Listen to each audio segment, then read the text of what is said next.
Among the support elements needed are the light mobile printing team with its printing and editorial shelters.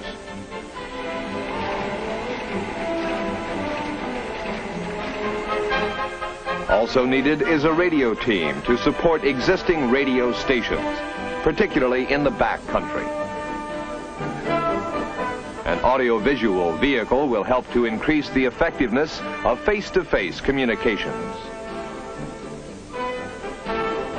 And a loudspeaker team will support tactical operations. One of the initial steps of the military Psyop program is directed toward the hostland military establishment itself.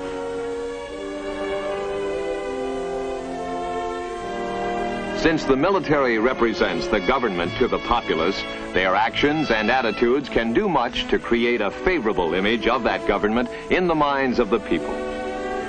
Postland soldiers are provided with rules of conduct toward civilians and impressed with the importance of observing them. A soldier's attitude goes a long way toward implementing an effective military Psyop program. Another portion of the Psyop program, primarily directed toward the civilian population, is concerned with developing national unity.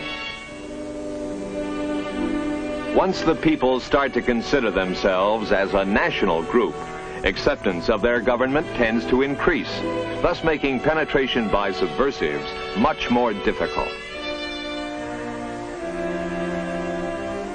The proper conduct of the individual soldier towards the people is a critical factor in creating this sense of national unity.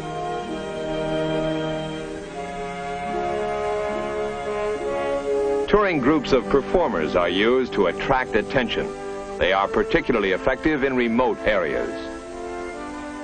Entertainment or diversion of any kind is eagerly awaited.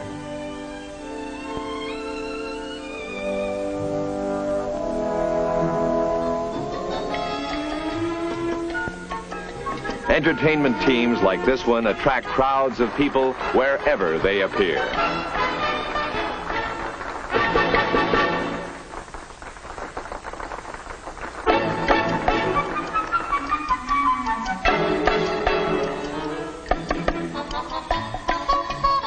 Controlled interaction can result in group belonging and assist in developing a sense of national unity.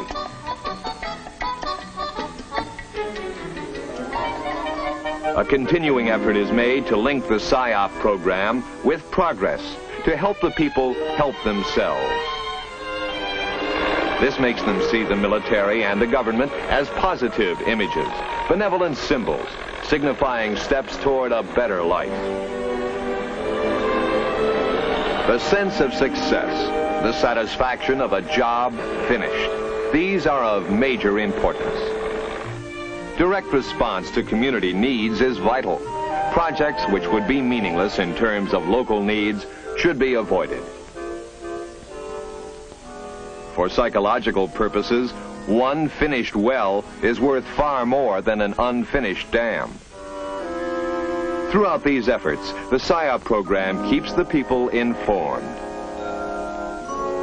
They are told what is being done. They are told why it is being done.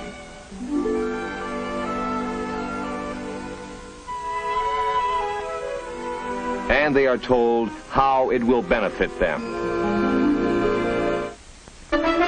In areas where the insurgent is openly recruiting and receiving aid from the people, an internal security program takes the greatest Psyop effort.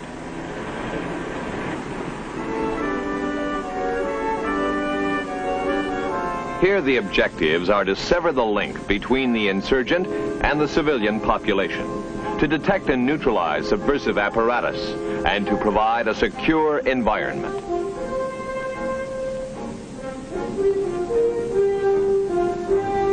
An effective internal security program encompasses roadblocks, curfews, critical supplies such as medicine, money, food, explosives, arms, etc., all of which make the Psyop effort a little more difficult.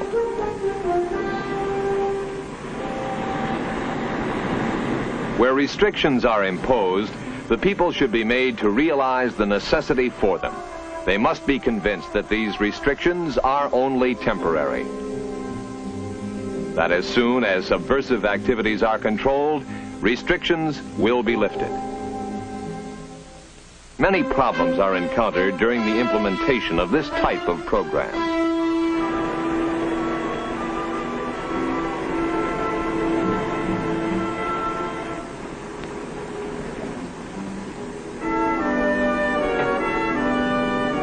Perishables damaged while held up in roadblocks must be investigated immediately.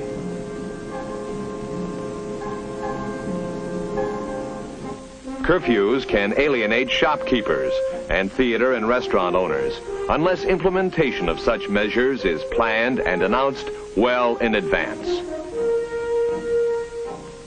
Curfews may also alienate the younger people who use the evening for youth activities.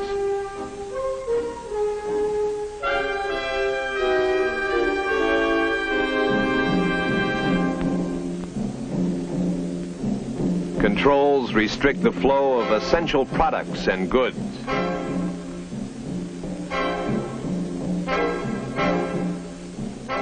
Psychologically, the people must be convinced that if it were not for the insurgents, these restrictions would not be necessary, and that when insurgent activities cease, restrictions will be removed.